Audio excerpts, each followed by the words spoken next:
Hola, te damos la bienvenida. Hoy estamos con Alejandra Marcote en Compartiendo Espacios. Ella es coach ejecutivo y organizacional, es speaker, es facilitadora y una cosa que nos convoca el día de hoy es autora del libro Cambia o transforma el síndrome del impostor. Y vamos a estar hablando de eso. Hola Ale, bienvenida. ¿Cómo estás? Buenos días, buenas tardes, de acuerdo a cuando nos estén escuchando y viendo. Y muchísimas gracias por el espacio. Un placer y personalmente, sobre todo me pasa mucho entrenando entrenadores, ¿sí? Yo en la escuela doy trainer en PNL y entrenando entrenadores me encuentro mucho con el síndrome del impostor. Y por eso me parecía fundamental que hubiera un libro que hablara de eso, así que la agradecida soy yo en eso. Contame si le tuvieras que decir a alguien quién es Alejandra, ¿qué le decís? Ah, Alejandra, sí. Bueno, a ver, yo creo que soy ante todo una persona muy curiosa, que le encanta aprender, que se está reinventando continuamente. Y creo que en los últimos años siempre digo como que viví unas cuantas vidas en una, así lo siento. Porque hoy me dedico, como vos bien dijiste, a ser speaker, trabajo como coach ejecutivo, organizacional, doy muchísimos talleres. Escribí un libro, que acá se los paso así lo ven, cómo transformar el síndrome del impostor en Toledo, que es lo que quizás hoy nos convoca. Em, pero también fui contadora, estuve muchos años trabajando en organizaciones, después me empecé a preguntar si eso era lo que quería para mi vida. También soy una persona que siempre ha sido muy perfeccionista o, digamos, como muy exigente, y creo que todo esto ha sido un gran material para lo que trabajo hoy, ¿no? Y lo que trabajo en los últimos años, que tiene que ver con aprender del error y con el síndrome del impostor, es decir, que toda esta reinvención digamos, que he ido realizando en mí tiene mucho que ver con lo que me pasó y en capitalizarlo y compartirlo. Entonces, de alguna forma también, digo, creo que hay algo en mí en comunicar y en compartir temas que no se hablan tanto, que para muchas personas es algo que no deberíamos hablar o que nos da vergüenza, y en ponerlo sobre la mesa. Y creo que entonces, digo, hay algo de todo eso en esta versión de Ale de este año. Veremos años más adelante qué te contaría, pero en este momento creo que hay mucho de compartir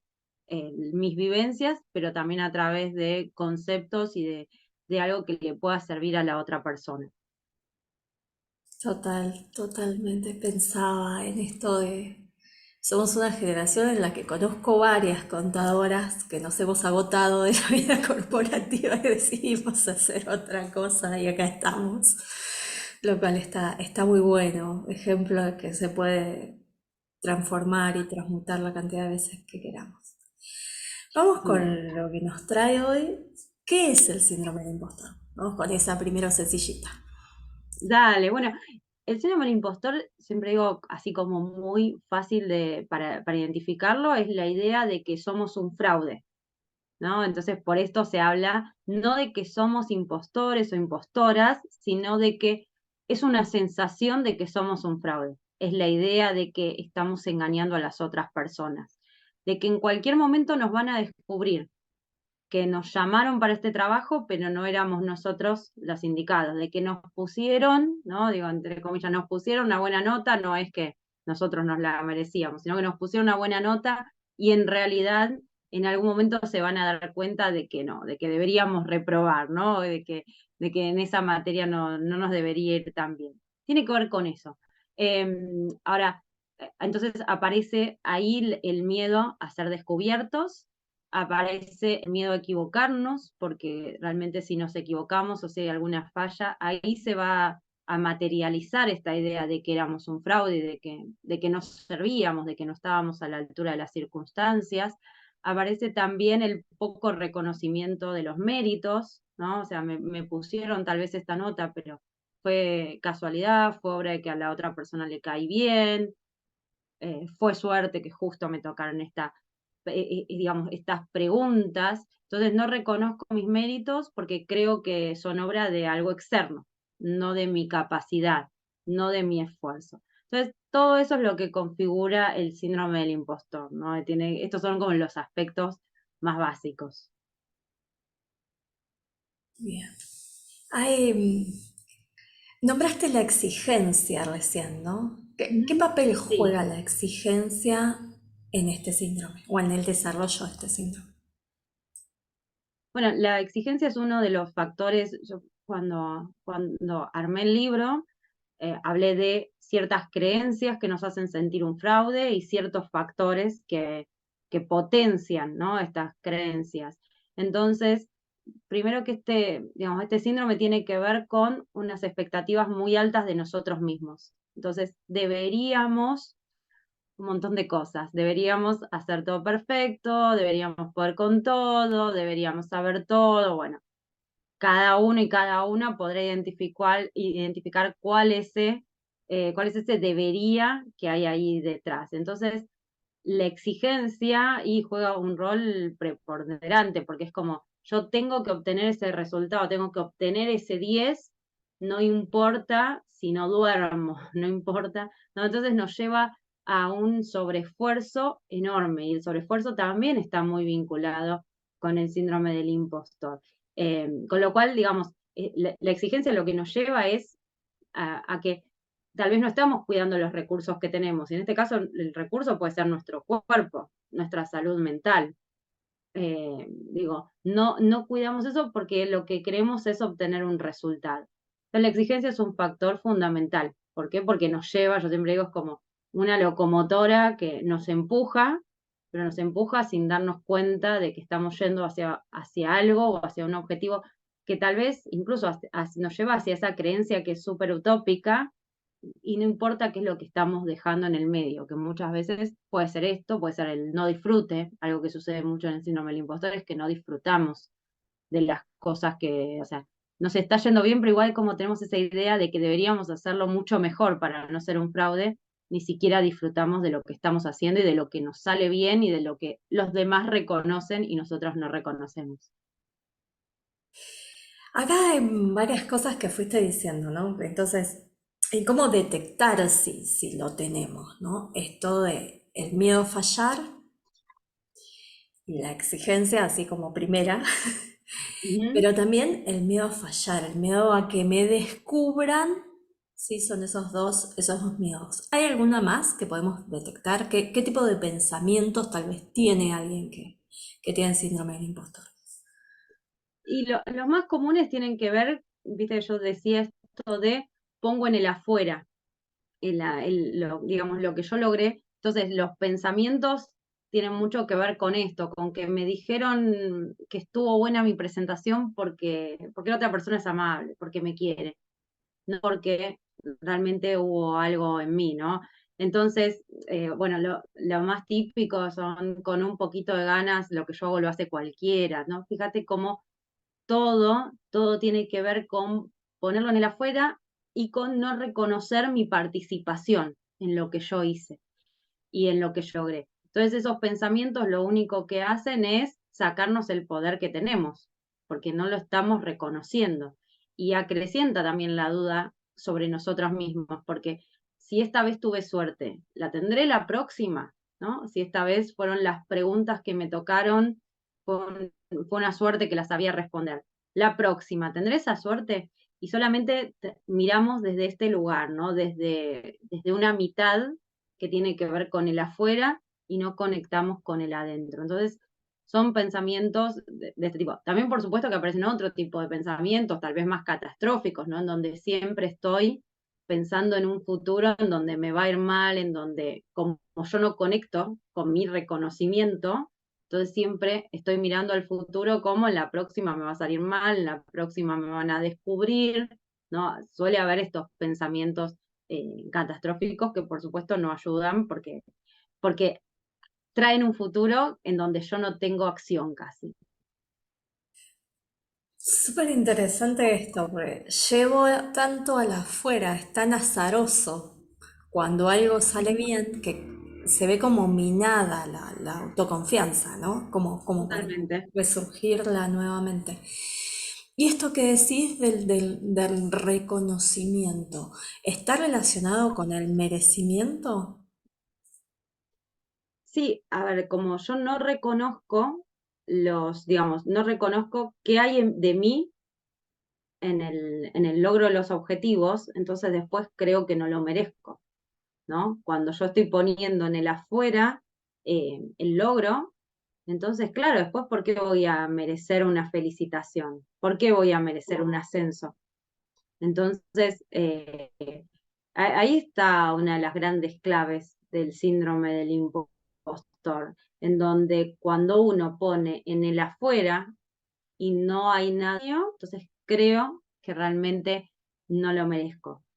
Por eso son muy típicas las frases en donde yo siempre digo las excusas para no hacernos cargo de nuestros logros. Cuando yo digo que es porque tuve suerte, porque se alinearon los planetas, porque las otras personas son amables, porque, por ejemplo, tuvieron una reunión anterior en la que les fue bien, entonces ahora cuando vienen a la reunión conmigo les gusta mi trabajo, ¿no? No porque yo realmente, eh, no sé, pasé toda la noche trabajando en eso. Entonces, claro, ¿cómo lo voy a merecer si yo no veo que hice nada para llegar a eso? Entonces, ahí está una de las claves, ¿no? Entre el reconocimiento propio y después sentir que lo merecemos o no. Pensaba que hay mucho de la tríada, ¿no? Mucho en el pensamiento, como de lo que yo creo de eso que está pasando afuera. Sí, hay mucho juicio interno, hay como un crítico constante que se encarga de encontrar una excusa para cada reconocimiento externo, una cosa así. Sí, sí. Y, y se me ocurre con nosotros tenemos la tríada en la cual relacionamos pensamiento con estado interno, con las acciones que tomo con respecto a eso, ¿no? Entonces, si yo estoy mucho tiempo en el pensamiento, eso seguramente alimenta estos dos miedos de estar como estado interno. ¿Y qué pasa con las acciones posteriores, ¿no? Desde Ujú. ese lugar. Bueno, por eso el síndrome del impostor para algunas personas se vuelve muy paralizante. O sea, depende para quién. El síndrome del impostor lo que termina llevando es a que tal vez nos paralicemos y no me presente a un examen o no entregue la propuesta a un cliente. ¿Por qué? Porque creo que debería ser perfecta o yo debería hacer las cosas perfectas y siempre me falta algo o veo que todavía la podría mejorar y al final no termino entregando la propuesta nunca. Esto pasa mucho quizás con emprendedores o quiero dar un taller, quiero, no sé, soy coach, y me quiero lanzar a dar un taller, pero al final no lo termino presentando porque siempre creo que le falta mejorar algo, ¿no? Entonces me quedo digamos, en ese rumiar interno y además tengo esta expectativa de que debería ser perfecto, así que como nunca lo es, porque creo que nunca lo es, porque me falta algo para llegar a ese pensamiento utópico, entonces termino paralizada tal vez o posponiendo, este es el segundo efecto, el de procrastinar, ¿no? Voy pateando para adelante, o me esfuerzo muchísimo, este es el tercer efecto, me sobreesfuerzo. ¿Por qué? Porque para que sea perfecto y en vez de estar 3 días preparándolo, estoy 9 días y no duermo. Digo, como exagerando un poco, pero no tanto, ¿eh? Porque nos pasa eso. Entonces, claramente, este pensamiento interno determina cuál es nuestra emocionalidad, porque interpretamos la situación de una determinada forma, determina nuestra emocionalidad y nuestra predisposición para la acción y finalmente la acción, que es esta, ¿no? En lugar de tal vez entregarlo cuando, no sé, cuando pasaron 3 días y tenemos algo que potencialmente otra persona entregaría, nosotros seguimos ahí dándole vuelta o no lo entregamos nunca o lo pateamos para cuando todavía lo mejore un poco más. Con lo cual, claro que se vuelve un círculo muchas veces vicioso, no virtuoso. Tal cual, pensaba eso, ¿no? Porque en cuanto a resultados, si yo procrastino o me paralizo o termino agotada o con determinadas consecuencias que trae el esfuerzo constante de algo, los resultados nuevamente van a ser los mismos. Entonces, al final, sobre todo si estoy del lado de la procrastinación o de la paralización, donde hay inacción directamente, ¿no? Ujú. Entonces es como que nunca arranco eso que quiero. Sí, Ese. sí, sí, sí. ¿Y existen entornos donde se ven más que otros o se puede dar en cualquier lado? ¿Existen entornos que propician tal vez entornos, me imagino algunos entornos exigentes, pero Sí, claro. Sí, sí, sí. Sí, existen, creo que acá siempre hay dos líneas de trabajo, o dos miradas. Una es la individual, o sea, ¿qué me pasa a mí? Probablemente en distintas situaciones y qué aparece en mi cabeza, pero esto puede, digamos, verse influenciado positivo o negativamente por el entorno, por el ámbito en donde que yo me mueva. Entonces, hay ámbitos típicamente que incentivan el síndrome del impostor, la academia, el ámbito científico. Yo llevo como hablando en varios ámbitos en donde hay científicos y es mucha la exigencia, ¿no? Esto de el mostrar buenos resultados, de cómo su seniority depende de esto. Eh, el ámbito académico en donde las personas todo el tiempo son evaluadas, entonces digamos, como tu rendimiento, lo que vos sepas, va a quedar plasmado en una nota y en ese momento, ese es un momento típico donde aparece el síndrome del impostor que lleva a que muchas personas ni siquiera se presenten a un examen. O sea, no sabemos qué podría haber pasado, pero ante la duda ni siquiera se permiten arriesgarse a eso. Eh, entonces, digamos, sí hay ámbitos hay situaciones que lo propician y por supuesto que hay lugares, por ejemplo, hay ámbitos de trabajo, bueno, ámbitos de estudio y demás.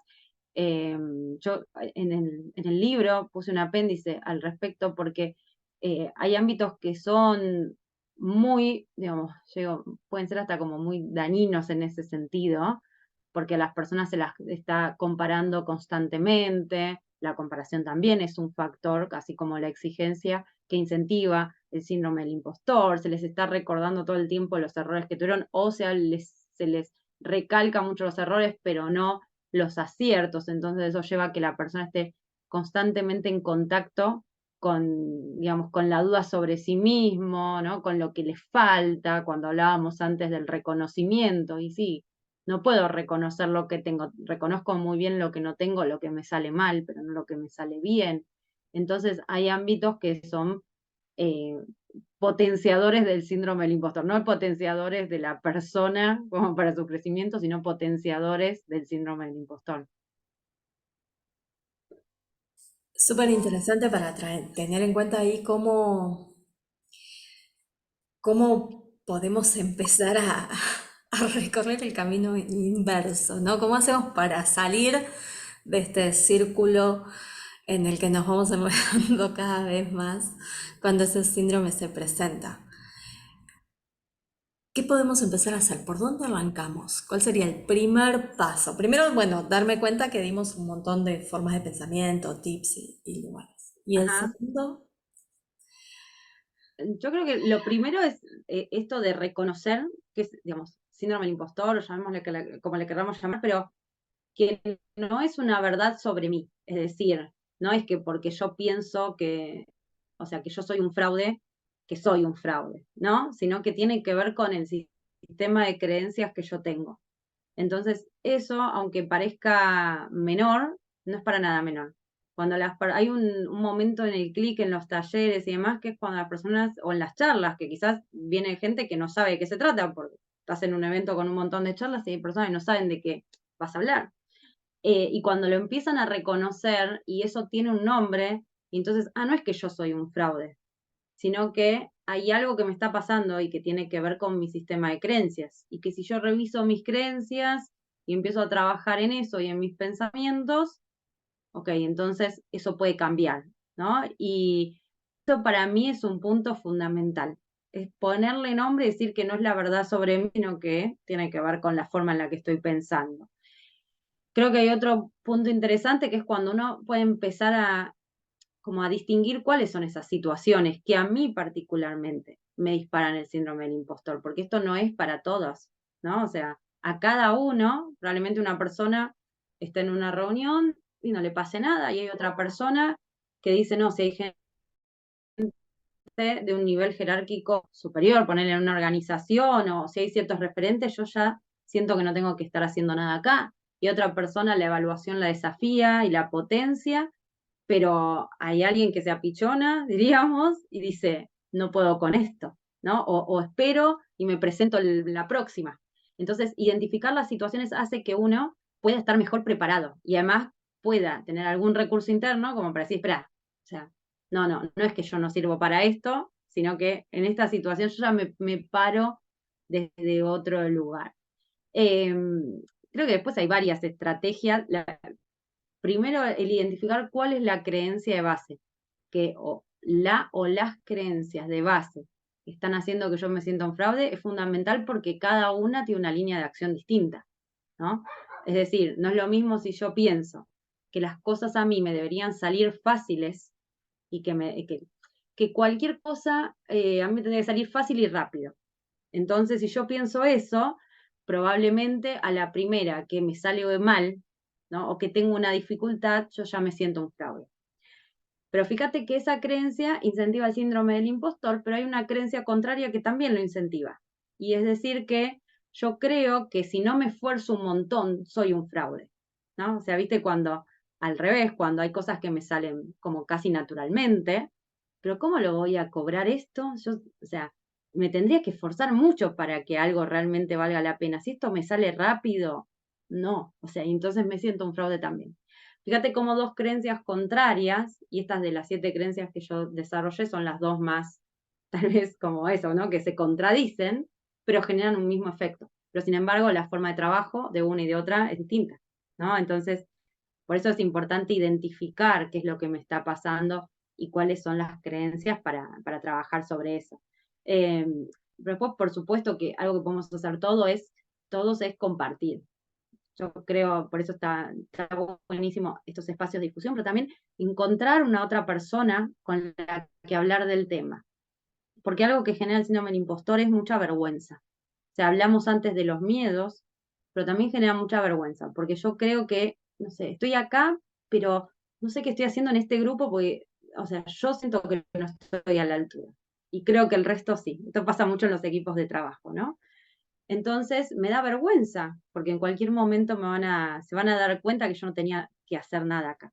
Entonces, compartirlo, tener una persona con la que charlar sobre esto, baja mucho, mucho esa sensación.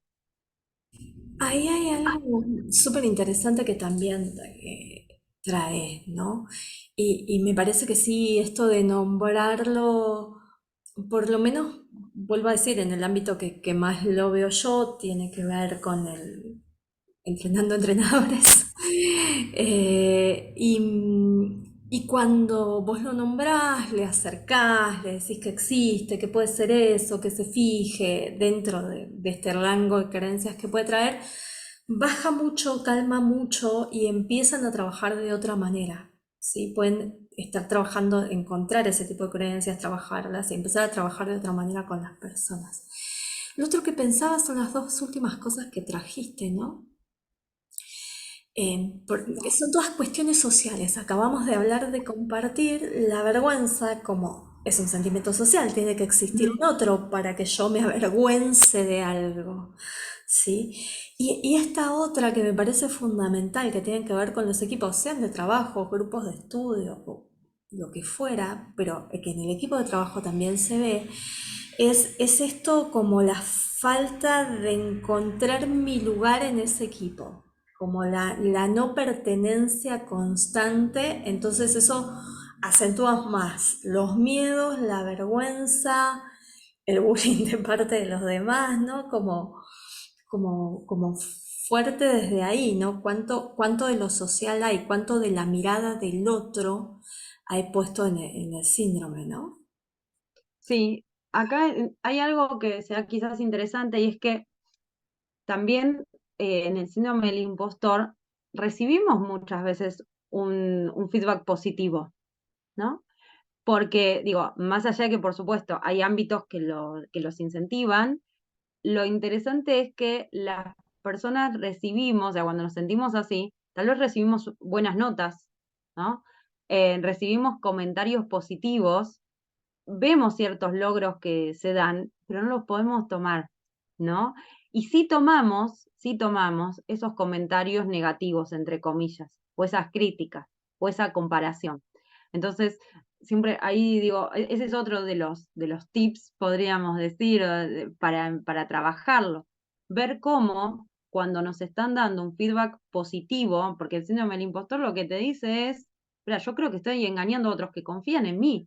O sea, alguien que me felicita por una nota, alguien que me está ofreciendo un ascenso. Entonces, eso no lo puedo tomar, no lo puedo registrar, y sí registro y agrando la crítica, la comparación, ¿no? Lo que viene de la afuera.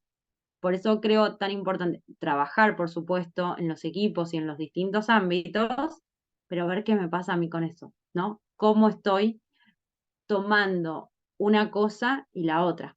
Y empezar a ver cómo puedo tomar, tomar el elogio, tomar la felicitación, ver con la otra persona, o sea, qué es lo que estás encontrando valioso de mi trabajo, por ejemplo, ¿no? En vez de decirle, no, no es nada, no, o sea, contame, ¿qué te gustó de lo que viste, la presentación que viste? Digo, darle una entidad a ese reconocimiento externo y ver también cómo trabajo esas críticas, que sí le damos una entidad bastante grande.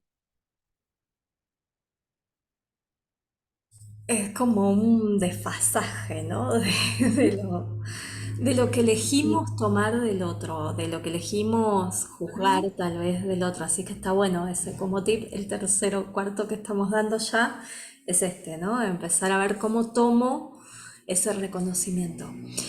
Si bien estamos hablando de tal vez la opinión que tengo yo sobre lo que pasa afuera cuando elijo tomar o la elección que yo hago para tomar más una crítica, incluso cuando sea constructiva, porque me sirve para mejorar mi trabajo siempre, ¿sí? ¿Cómo decido yo tomarla?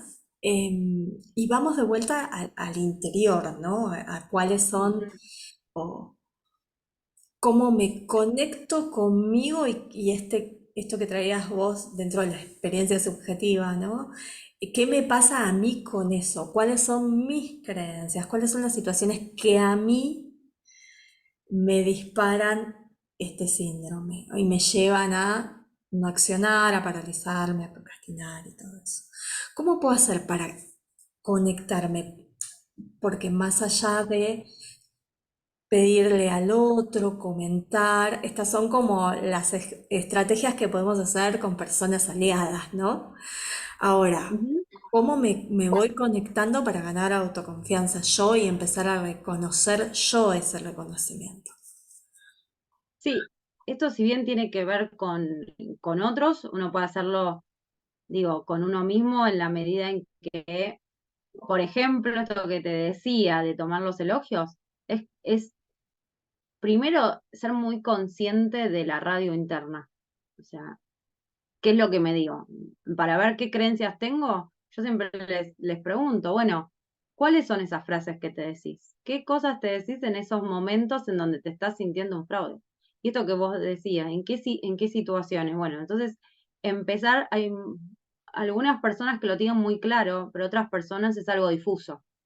O sea, ¿no? Entonces, empezar a conectar. Ahora, lo que traía también, por ejemplo, de mi vínculo con las críticas y cómo es mi vínculo con el feedback de elogio.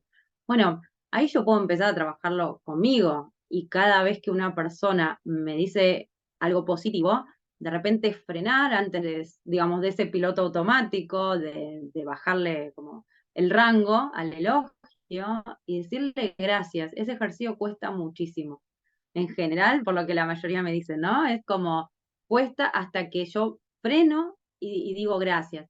Ahora después hay un montón de ejercicios, por supuesto, que tienen que ver con las propias creencias, pero hay algo que para mí es muy básico, que es conectar con los logros, conectar con la experiencia. ¿Qué es lo que hiciste? ¿Qué es lo que hay de vos para llegar hasta acá? O sea, si vos crees que esto pasó por suerte, si vos crees que pasó porque justo este trabajo te lo dieron, como pasa muchas veces. No, porque en realidad me conocía un amigo y por eso me llamaron. Sí, pero no te contrataron por tu amigo, porque no le van a estar pagando a alguien que no tiene lo que necesita o que no puede rendir como esta empresa necesita.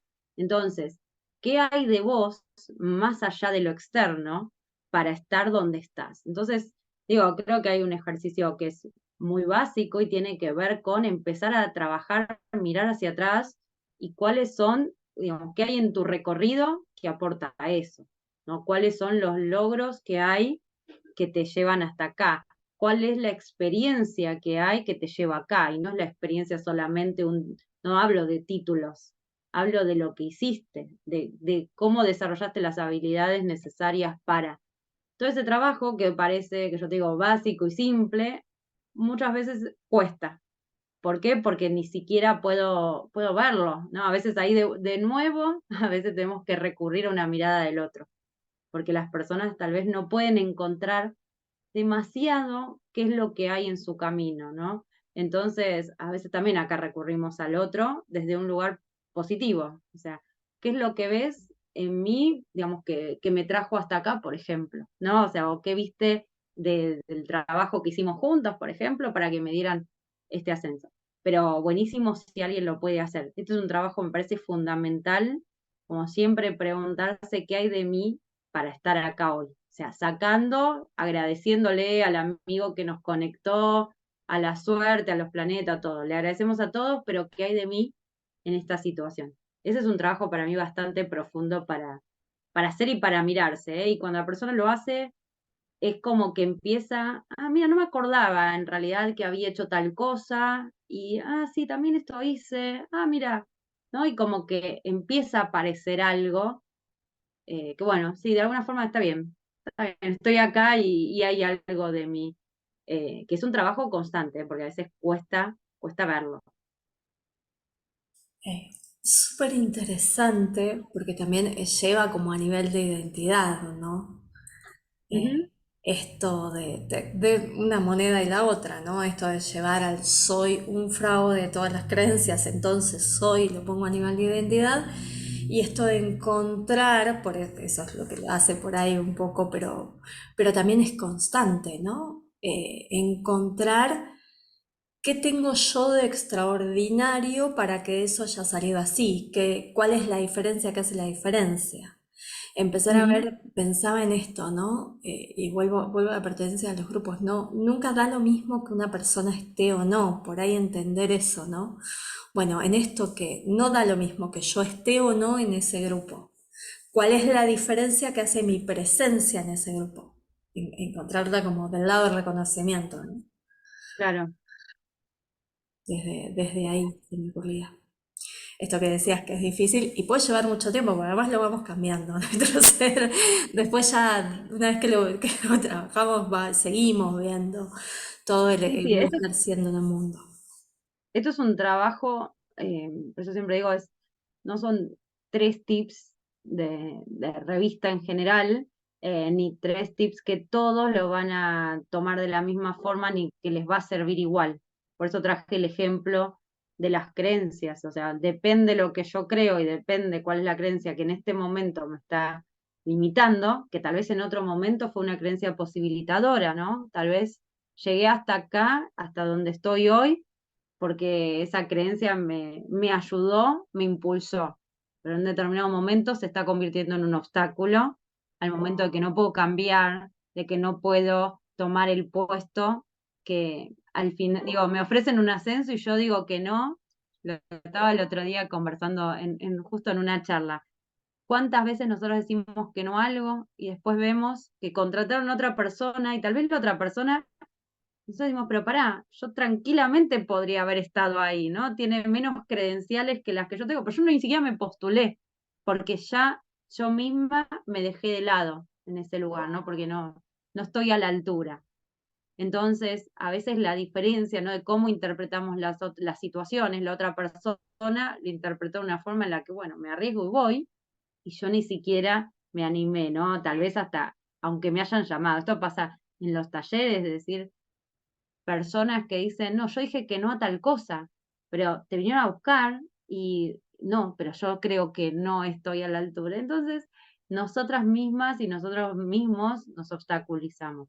Por eso digo, es tan importante entender qué hay en el detrás de cada uno, porque no son 3 tips, pero sí algunas cosas básicas como las que estuvimos conversando, que podemos empezar a hacer y entonces eso nos aumenta la conciencia de lo que está pasando, nos baja el peso, que para muchas personas es esto, es sentirse que están engañando a los otros, que para algunas personas puede ser paralizante y bastante estresante al fin y al cabo, ¿no? Y agobiante.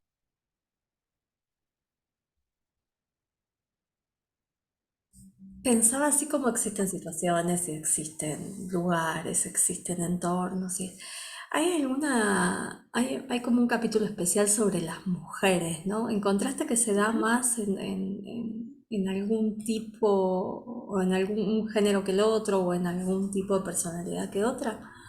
En realidad, digamos, en el caso de las mujeres, esto empezó estudiándose en las mujeres y en general digamos, en gran parte de estos años en los que el síndrome del impostor, digamos, ha tomado relevancia, que podríamos decir, hace 40 años que 2 psicólogas lo descubrieron. Y en general siempre se ha hablado más del síndrome del impostor y las mujeres. De hecho, el libro empieza, digamos, a tomar forma a partir de un artículo que escribí sobre eso, sobre el síndrome del impostor y las mujeres. Después quedó en un apéndice. ¿Por qué? Porque en el recorrido hubo cambios también en lo que vi. Eh, para las, digamos, si vemos las estadísticas de los últimos años, que por supuesto los números cambian, depende del país, depende la profesión y demás, en general, tanto para hombres y para mujeres, arriba del 70% siempre da como que las personas lo han sentido alguna vez en la vida. Ahora, cuando se distingue por género, en general las mujeres sí lo sienten un poco más. Digo, capaz que una encuesta que dice 80-90, por ejemplo, o sea, fíjate, en Reino Unido, 75-70, o sea, las mujeres lo sienten un poco más, no termina apareciendo una diferencia enorme, quiero decir, los hombres lo sienten un 20% y las mujeres un 70%, no termina apareciendo una diferencia enorme. Sí parece ser como mucho más limitante para las mujeres. Es decir, que es algo como que aparece como en forma más permanente, que paraliza más, es decir, el efecto es mayor, pero no en cantidad. Algo digamos, que se viene viendo y que yo lo noté y por eso digo, este cambio también que he hecho al momento de escribir el libro, es que los hombres cada vez más hablan del tema y se animan a compartir. Probablemente esto tenga que ver con todo este proceso de construcción que se viene dando en los últimos años, en donde tal vez que un hombre antes dijera que se siente que a altura y que se abriera de esa forma y que no hace las cosas perfectas, ¿no? Como que el hombre tuviera esa apertura más hacia la vulnerabilidad, tal vez no estaba bien visto, ¿no? Entonces, pareciera que en los últimos años se da cada vez esta apertura, entonces eh, se empieza a ver que aparece y que está muy presente en los varones. Sin embargo, como te decía, para las mujeres, por varias cuestiones que tienen que ver con la cultura, se observa más presente. Y te doy un ejemplo, quizás que creo que cualquiera de nosotras en su día a día lo puede haber vivido, y tiene que ver con la modestia. La modestia es una cualidad que siempre ha sido vista como una virtud femenina, lo voy a poner entre comillas, pero eso, digamos, desde muchísimo tiempo, ¿no? Las mujeres deberían ser modestas. Entonces, cuando quizás una mujer modesta, una mujer que se calla o que no va a contar demasiado lo que hizo, lo que logró, que no se va a vender mucho, ¿no? Vender mucho quiere decir, bueno, hay una posibilidad de un ascenso y vengo y te cuento todos mis pergaminos o por qué yo debería estar ahí. Entonces eso como que no ha estado bien visto en las mujeres. Y eso impacta mucho. ¿Por qué? Porque en general, digamos, como que a los hombres les es más fácil conectar con sus logros, con sus experiencias, y para las mujeres pareciera estar como más vedado, ¿no? Entonces, no, digamos, no estoy acostumbrada a hacerlo, de hecho me han dicho tal vez a través de mensajes culturales que no estaba bien visto, entonces a las mujeres nos cuesta mucho más conectarnos con eso, al punto tal que nos desconectamos, y que en general una puede preguntar, ¿y por qué estás acá?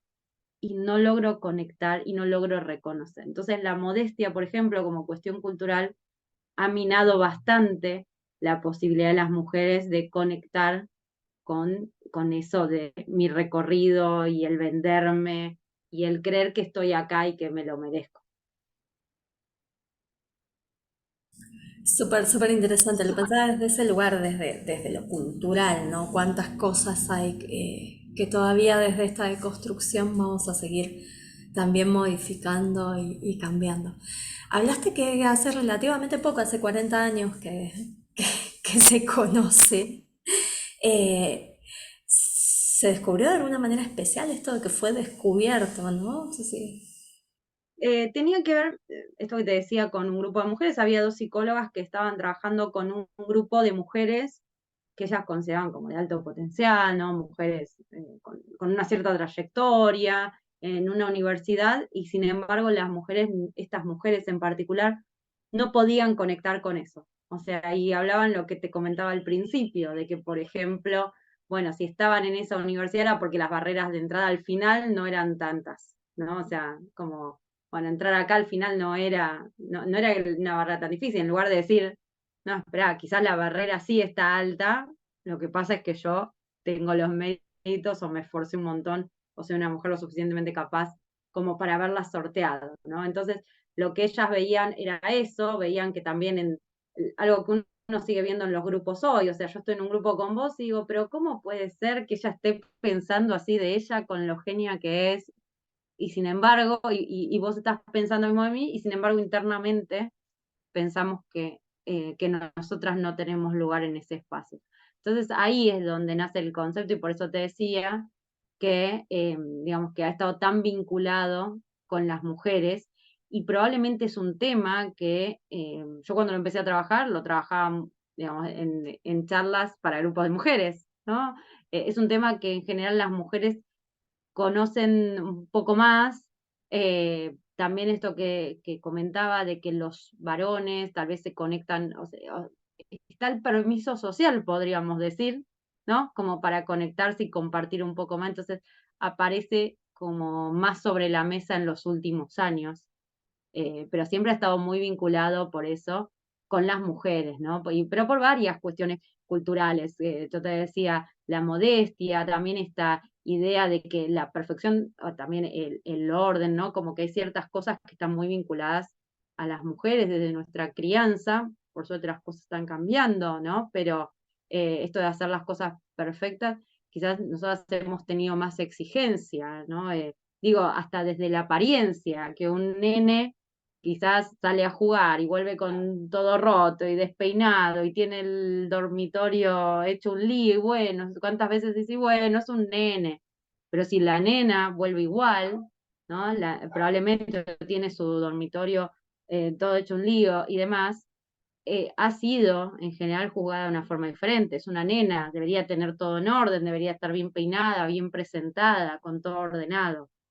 Todo ese tipo de cosas hacen a que, por ejemplo, la creencia de la perfección esté mucho más arraigada en nosotras que en los varones, ¿no? Entonces es una creencia que está detrás del síndrome del impostor y está bastante arraigada en las mujeres. Sí, está interesante y esto que no es exclusivo, ¿no? Que también ahora, esto de dar permiso para que sintamos Sí, lo que sentimos y poder decirlo. Creo que ya ahí hay también un montón para trabajar mucho en equipos y en grupos, ¿no? A veces totalmente. parecen las cosas pensar en equipos, ¿no? Parece que las cosas están tan tácitas y tal vez está bueno de vez en cuando recordarlas de forma expresa, de forma explícita. Le voy a hablar a quienes nos estén mirando del otro lado, comentar, dale me gusta, dejarnos tus comentarios, te vamos a estar contestando, cualquier cosa yo se lo paso a Ale para que ella también conteste. Suscríbete al canal dándole a la campanita que está por acá, así podemos seguir haciendo más de estas entrevistas y compartir, así difundimos porque compartir también nos va a hacer felices.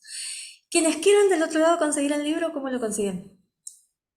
Lo pueden encontrar bueno, si están en Argentina, en cualquier librería, por lo menos en las grandes cadenas, sino bueno, online, digo, pueden hacer la compra online, también está disponible. Cómo transformar el síndrome del impostor en tu aliado, sino también está disponible en ebook y en varios países de Latinoamérica y en España también se puede encontrar en general digamos, a pedido, está, o sea, se hacen las impresiones, así que está también disponible.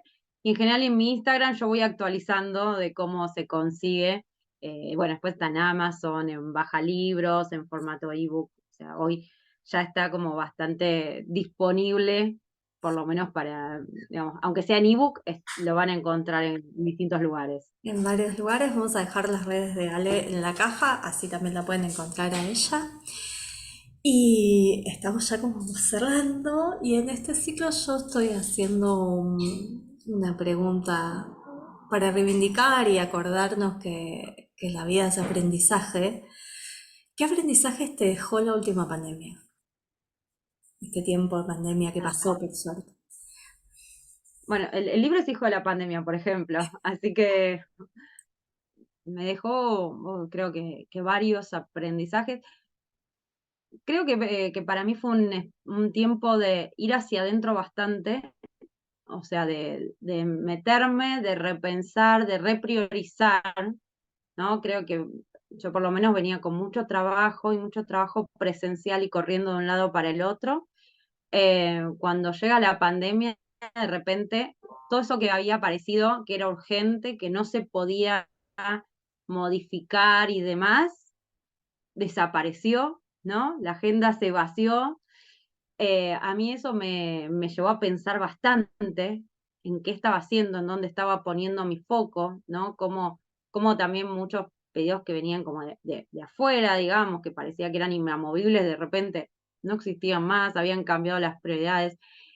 Y yo por lo menos empecé a mirar más hacia adentro y a ver qué quiero yo, ¿no? Entonces, también hubo ahí como un espacio en donde empecé a armar talleres abiertos. Yo venía trabajando mucho para empresas. Eh, para mí fue como un reaprendizaje, porque la verdad que esto de armar los talleres y para quien quiera, bueno, para mí fue todo un aprendizaje y una búsqueda, un camino de búsqueda. Sentía que podía hacer algo para aportar para las personas que estuvieran pasando por todo ese proceso. Em, pero de vuelta creo que para mí un gran aprendizaje fue qué quiero priorizar, y que esa prioridad esté como muy conectada con lo que yo quiero, con cuál es, o sea, qué quiero hacia adelante, qué quiero en este momento, ¿no? Como no tan impuesta por la corrida y por el día a día. Y también pensar qué es importante, o sea, qué es importante para mí, viste que tal vez uno estaba como, ay, que no sé, quiero esto, quiero lo otro, y después cuando llegó la pandemia, vos estás dentro de tu casa, ¿no? Y lo único que querés es que la gente o sea, de tu familia y, ¿no? Y que la gente esté bien, y hay muchas cosas materiales que decías, ¿para qué quiero esto? No lo necesito. Entonces, también creo que a mí me llevó a mirar mucho hacia adentro. A mí me pasó particularmente que la pandemia enganchó con que a mi mamá digamos, le detectaran cáncer. Entonces, mi pandemia particularmente está muy mezclada con todo eso, ¿no? Entonces, o sea, para mí no la puedo separar demasiado, ¿no? Más allá de algunas pérdidas. Entonces, creo que sí tiene que ver como con qué quiero estar conectada, con qué es importante y para mí, en dónde voy a poner el tiempo, o sea, qué tan valioso me pasó en los últimos meses, ¿no? Bueno, de la enfermedad de mi mamá, en esto de qué es prioritario, ¿no? Y que no sea todos los pedidos y todas las cosas que vienen de afuera, sino tal vez pensar también de qué no me voy a arrepentir después, ¿no? Porque a veces uno se deja llevar por un montón de cosas y yo creo que tuve que ejercitar mucho mi no, ¿no? A mí me encantaría hacer mil cosas, me encantaría estar a disposición, pero ¿qué es lo importante? No sé, ese tipo de cosas, para mí fue muy importante poder pasar el último tiempo de la enfermedad con mamá, aunque eso significara decirle que no a un montón de cosas que me hubiera gustado. Pero bueno, es como ser mucho más consciente de mi tiempo, de la finitud, digamos, también, ¿no? Por eso lo conecto también como con el tiempo de pandemia y de que a veces uno no tiene todo el tiempo del mundo. Entonces, ¿qué voy a hacer con ese tiempo que sí tengo y qué voy a hacer con el tiempo que tengo para con la gente que quiero? Así que yo creo que eso, o sea, después puede haber un montón, ¿no? Como lo del libro y de cómo me organicé para eh, pero creo que los aprendizajes esos que tienen que ver con las prioridades y con, creo que para mí han sido más trascendentales y son quizás los que más me han movilizado y son los cuales estoy todavía reflexionando bastante en este último tiempo. Muchas, muchas gracias, Ale. Un placer hablar con vos. Un placer que nos cuentes sobre esto que has investigado y que tanto tenés para dar también y que tal vez es esta diferencia que hace la diferencia tuya y me encanta poder compartirlo. Creo que es algo que le va a servir a mucha gente. Y yo quisiera agregar primero, por supuesto, gracias por la invitación, por el espacio y vos traes esto de compartir y hablando de la pandemia, hablando del libro, ¿no? Uno muchas veces, y a mí también me ha pasado esto de estar escribiendo y decir, ¿le servirá a alguien esto? ¿No? Esa pregunta que aparece, y lo digo para cualquiera de las personas que está escuchando, ¿servirá esto que tengo? O sea, pero si solamente, si es mi experiencia, no sé, si es mi recorrido, si es algo que, bueno, uno nunca sabe lo que está compartiendo, lo que está dando, a quién le llega, en qué momento le llega. Yo a veces, no sé, recibo algún mensaje sobre el libro y me súper emociona porque capaz que uno llega en el momento en que esa persona necesita esa palabra o necesita justo ese concepto. O capaz lo leyó un montón de veces, pero justo en ese momento cuando lo dijiste, de la forma en que lo dijiste, le llegás a alguien y eso le puede hacer un clic, así como en todo mi camino de reconversión hubo cosas que me han dicho o que me han llegado y que estoy segura que las personas que la han dicho o que la han compartido no tienen ni idea de lo importante que ha sido para mí eso. Así que esto del síndrome del impostor, yo siempre digo, está bueno reconocerlo para darle lugar a la propia voz, ¿no? O sea, ya no ver si, a ver si el otro piensa, si yo estoy, o sea, como toda esa maraña, sino quién soy, qué es lo que quiero compartir, qué es lo que tengo para dar, qué es lo que puedo reconocer que hay en mí, ¿no? Me parece que creo que ese es el valor más allá de, bueno, si le pongo el síndrome del impostor, además, o sea, ¿cómo hago para trascender esas barreras y para poder poner al servicio de los demás lo que soy y todo eso que tengo para dar? Así que bueno, espero que esto les sea súper útil para seguir pensando, para seguir trabajando y sobre todo para mostrarse y para ser, ¿no? Para ser nosotros y no esto bueno, de navegar en este mar, ¿viste? Donde hay un montón de condicionamientos sociales, bueno, ¿dónde estamos nosotros ahí, ¿no? Y poder aparecer. Me encanta, Ale, me encanta. Muchísimas gracias. Les mando un beso enorme. Gracias por el espacio. Un placer.